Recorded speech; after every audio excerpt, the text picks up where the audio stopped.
If you're out there in the dark woods and you hear what sounds like a man trying to howl, don't answer back. That's the first thing I tell anyone who asks about what happened up here. You might think you know the sound of a wolf.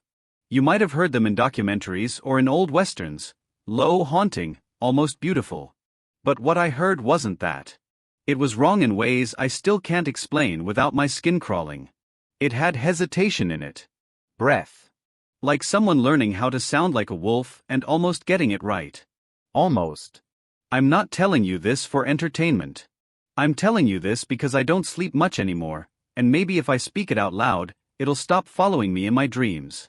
My cabin sits up near the Bitterroot Range in Montana. Folks used to joke it was so far north that even the wolves needed a map. Snow's already knee-deep by November, and by December, you don't see daylight longer than a cigarette break. The pines creak like old bones, and the wind screams down the ridges as if it's running from something. That sound can play tricks on a man's mind, but the night this all began, I wasn't hearing things. I remember the air first, how it felt like glass in my lungs. I'd been checking the traps, the usual winter routine. It was past sundown, and the snow had gone blue under the moonlight. There was no breeze, no birds, not even the groan of trees shifting. Just stillness, like the forest itself was waiting.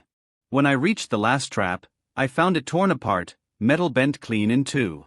Something heavy had stepped around it. The prints were massive, each the size of my hand, but what froze me were the imprints beside them. They weren't paws. They were feet. Human-like. Bare. I followed them for 100 yards before they disappeared, swallowed by the frozen stream. I should have turned back then. Should have told myself it was just a trick of thaw and freeze, that maybe someone barefoot was out there, though in that cold, they wouldn't have lasted 5 minutes. But I kept going, every step crunching like glass under my boots. Then came the smell, copper and wet fur. It seeped out of the trees before I saw anything. I found what was left of the elk 10 minutes later. It had been torn apart in a way no animal I know could manage, ribs bent outward, spine missing. The snow around it was churned up with prints that didn't match anything in the state records. I knelt, touched the frozen blood, and the forest went quiet again. Not the normal quiet, but that thick kind where you realize the birds, the wind, even your own breath, have all stopped in unison. Then, behind me, a single crunch of snow. I spun, rifle raised, but there was nothing, just darkness and my own panicked breath clouding the cold air. I waited there for a full minute before I realized something worse. The forest had begun to echo. Not with sound, but with listening. I could feel it, something out there focusing on me, close enough to hear my heartbeat. When I got back to the cabin, I locked every window, every door. My dog Rex refused to come inside that night. He stayed under the porch, growling low into the woods until dawn. I didn't see anything else, but I knew something was out there. 2 days later, old man Pritchard from the next ridge came by, swearing that something had taken 3 of his sheep. He said it wasn't coyotes, wasn't wolves. He'd seen it standing upright by the tree lean, pale in the moonlight, like a man with a snout. I laughed it off then, because that's what men do when they're afraid. But I saw his hands shake as he spoke, his knuckles white from gripping his hat. He said it watched him, then dropped to all fours and vanished into the snow faster than he could blink. By the end of the week, 4 ranchers had lost livestock. One found a trail of blood leading into the hills but never found the carcass. The sheriff blamed wolves migrating early due to weather shifts. But anyone who'd spent more than a winter out here knew better. Wolves kill to eat. Whatever this was, it killed to see what would happen. One night, I couldn't resist. Curiosity's a curse that way. I took my rifle and drove out to where the old ranger station used to be. It's nothing but a burnt foundation now, swallowed by snow and time. The moon was full, painting everything silver, and I swear the trees themselves seemed thinner there, like something had pushed them apart. I set up camp, built a small fire, and waited. At around 2 in the morning, Rex started whining. Then the forest moved. It wasn't footsteps. It was as if the ground itself shifted weight. I turned off the firelight, crouched low, and waited for my eyes to adjust. Between the trees, 50 feet out, I saw a shape. Too tall for a wolf, too broad for a man. Its eyes caught the fire's dying glow, not yellow like a predator, but white, like headlights seen through fog. And then it spoke. Not words, not exactly. More like it was trying to mimic sound, a low, garbled hum that almost sounded like my name. My throat went dry. Rex was shaking against my leg. I remember lifting the rifle, aiming just below those eyes, and pulling the trigger. The crack echoed off the ridges, and nothing. The thing didn't flinch. It didn't run. It just turned its head sideways, curious, like a man examining an insect. Then it disappeared into the snow without leaving a print. I don't remember getting back to the truck. All I know is I woke up the next morning in my cabin, boots still on, rifle across my lap, fire burned to embers. Outside, the woods looked untouched. Except for one thing, hanging from the porch post was a piece of frozen fur, dark as soot, with a small piece of bone still attached. Human bone. The sheriff stopped by that afternoon after hearing I'd been out near the ridge. He didn't say much, just handed me a cup of coffee and asked what I'd seen. When I told him, he nodded once and said, "Best stay put for a while."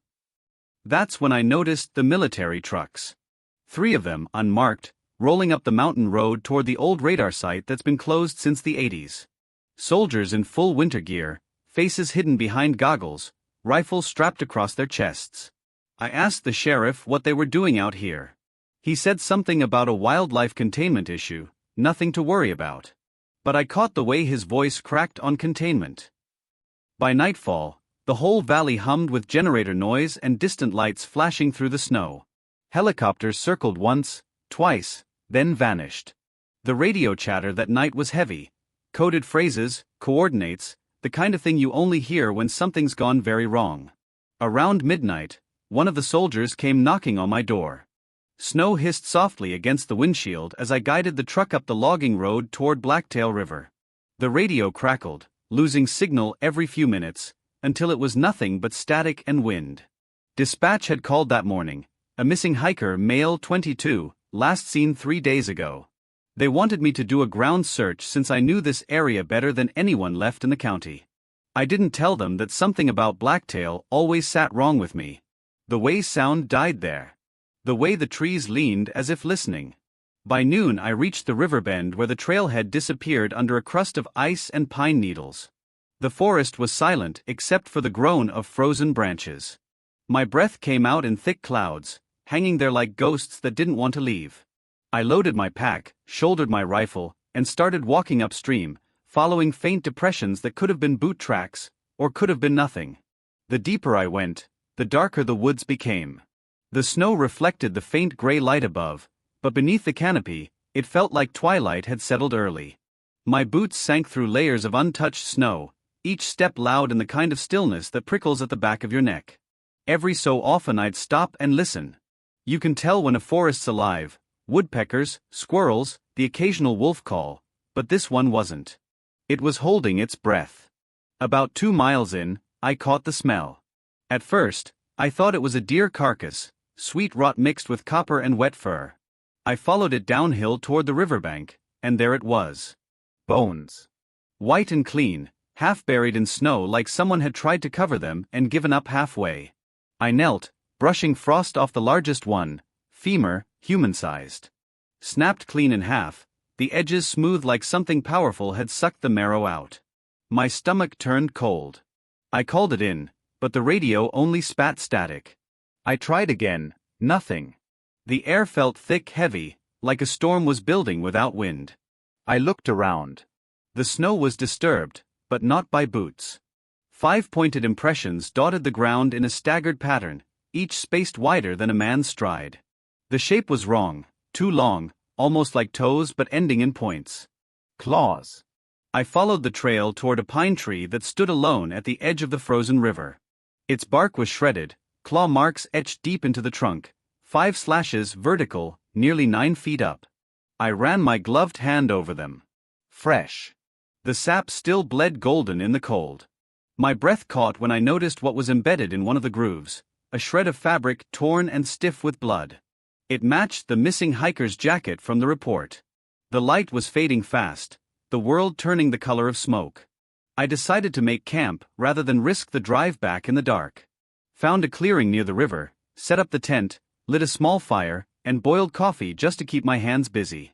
The silence pressed close around me, broken only by the river cracking under its own ice. Rex lay curled at my feet, ears twitching at every distant snap of wood. He was usually fearless. Tonight, he wouldn't stop watching the tree line. Around midnight, the fire was nothing but a red glow when Rex started growling low. I froze, cup halfway to my lips. His fur bristled, his growl turned into a whine, then a snarl. I clicked off my headlamp, letting the dark swallow everything. For a moment, there was nothing, just the distant whisper of snow drifting down. Then came the crunch. Soft at first. Slow. Steady. Something was walking in a circle just beyond the edge of my camp. I could hear the snow collapsing under its weight, the faint drag between steps, like claws scraping through powder.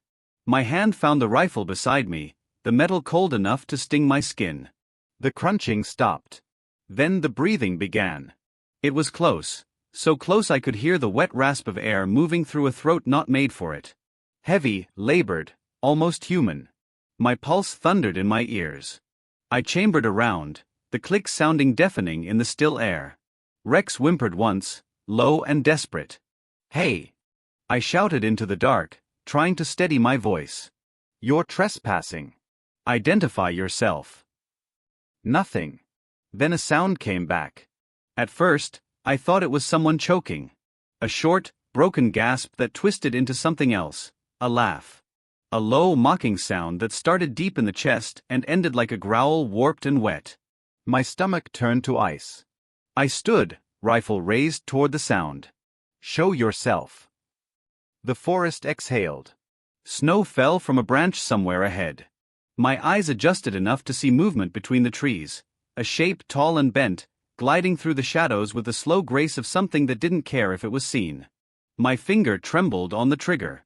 When it stepped into the moonlight, I stopped breathing. It wasn't possible. It stood on two legs, hunched forward, its limbs too long, its shoulders bowed under the weight of a body that looked half-built. The fur was patchy, mottled gray and black, skin showing through in places. But the face, God, the face, it wasn't an animal's. It was almost human.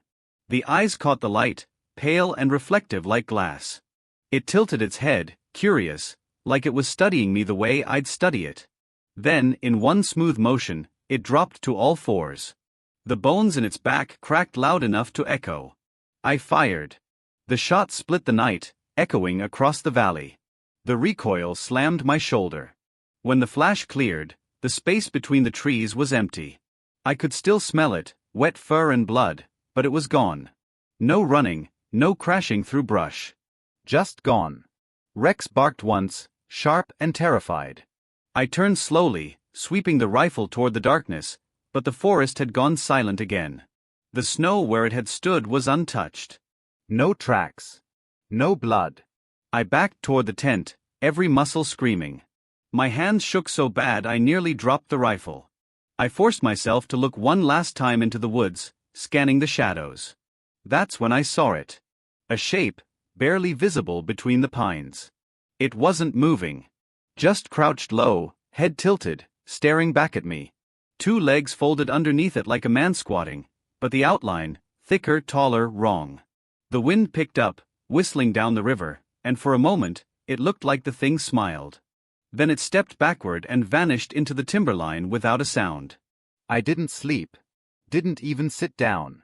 I kept the rifle on my lap, watching the woods until the first color of dawn crept over the ridges. When I finally dared to step outside the tent, I expected to find tracks, fur, something. But there was nothing. No prints, no blood, no disturbance in the snow. 3 days after that night on the river, the sheriff called. His voice on the line was tight, flat, like a man trying not to say too much. "We're organizing a follow-up search along Blacktail," he said. "Bring your gear." When I asked if they'd found anything, there was a pause. "Just more of what you saw." The call ended before I could press further. When I arrived at the ranger outpost, there were 5 of us, 2 deputies, a wildlife biologist from the state, a volunteer tracker, and me. The biologist introduced himself as Dr. Harlan. Tall, gray beard, wire-rimmed glasses.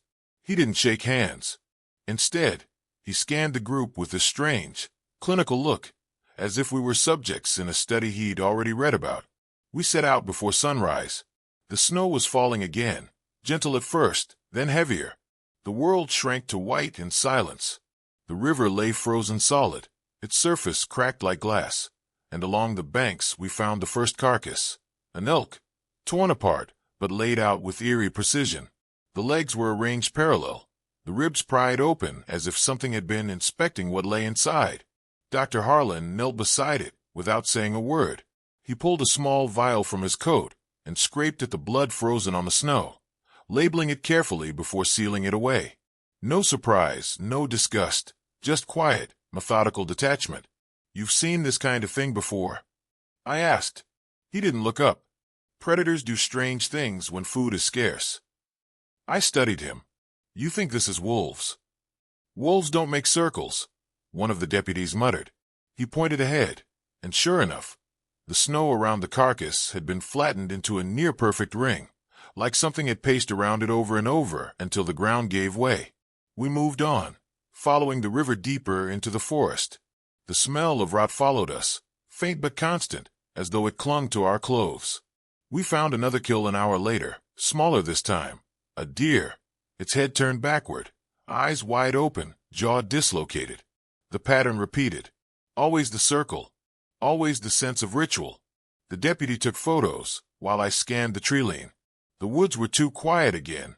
Not lifeless, just waiting. I could feel the weight of unseen eyes pressing from between the trees. It was O'Neill who found us around noon. He came trudging through the snow with a shotgun slung across his back and a grin that looked like it hadn't been used in a while. "Heard there were city folks poking around my traps," he said, voice rough as gravel. His coat was patched, his boots duct-taped together, and his face looked carved from bark. The sheriff sighed. "This is federal business, O'Neill. You're trespassing." "Federal, huh?" O'Neill spat into the snow. "Funny how that word shows up every time someone finds bones around here." That made Dr. Harlan's head lift. "Bones." O'Neill's grin widened. "You scientists always come late to the party. You don't remember the stories, do you?" He stepped closer, eyes glinting beneath his frost-rimmed hood. "Skin wolves. That's what they called 'em back in the '70s. Government bred 'em up north of Fort Keene. Half man, half wolf. Meant to track soldiers through enemy snowfields or some godforsaken thing. Then they lost control. Shut it down, burned it all, said it was a containment accident." The group exchanged uneasy glances. Dr. Harlan scribbled something in his notebook. "That's a local myth," he said. "There's no record." O'Neill cut him off. "That's because your record ends where theirs begins." He dropped his pack in the snow and fished out a weathered envelope. Inside were Polaroids, grainy, yellowed with age. The first showed 3 men in uniform standing in front of a chain-link fence, their eyes pale even in black and white, pupils reflecting light, like animal eyes.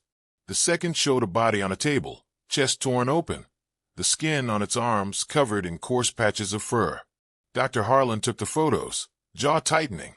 "Where did you get these?" "Same place you're heading," O'Neill said, nodding toward the ridge. "Old radar station 5 miles east. They called it Black Frost. You won't find it on any map." The sheriff stepped forward, lowering his voice. "You should go home, O'Neill. You're scaring the team." O'Neill chuckled. "If they ain't scared yet, they will be." He looked at me then, eyes sharp. "You're the one who saw it, ain't you? Down by the river." I didn't answer. He nodded like he already knew. "They follow the blood. And the ones that walk upright, they remember faces." Before I could ask what that meant, he turned and trudged back into the trees, vanishing into the snowfall. The rest of the day moved like a fever dream. The snow thickened to whiteout conditions. We found 3 more carcasses, all positioned the same way. Dr. Harlan's behavior grew stranger. He stopped talking entirely, just kept collecting samples, whispering into a recorder when he thought no one was listening. Once, I caught him glancing at me, eyes calculating, like he knew something he wasn't supposed to say. As the light began to fade, we reached the edge of a clearing. The wind shifted, carrying a stench so strong we gagged. Ahead lay what looked like a dozen animal corpses, deer, wolves, even a bear, all piled together in a circle, their bodies frozen mid-contortion. The ground around them was bare of snow, blackened, as if the cold itself refused to touch that spot. The deputies backed away. The sheriff swore under his breath. Dr. Harlan stepped forward, recorder still running. "Subject cluster appears to exhibit intentional arrangement," he muttered. "Possibly ritualistic or territorial behavior. Radiation reading pending." I stared at him. Radiation. He didn't answer. Instead, he knelt, brushed snow from the edge of the pile, and revealed something that made my blood run cold: military dog tags, half buried in the ice. The wind picked up then, sharp and high like a scream. Through the noise came a distant rumble. At first I thought thunder, but it grew louder, mechanical, descending. A shadow swept across the clearing as a helicopter emerged through the storm clouds, its rotors whipping snow into blinding spirals. The sheriff shouted for everyone to move back. The chopper touched down hard, sending the carcasses trembling in the downdraft.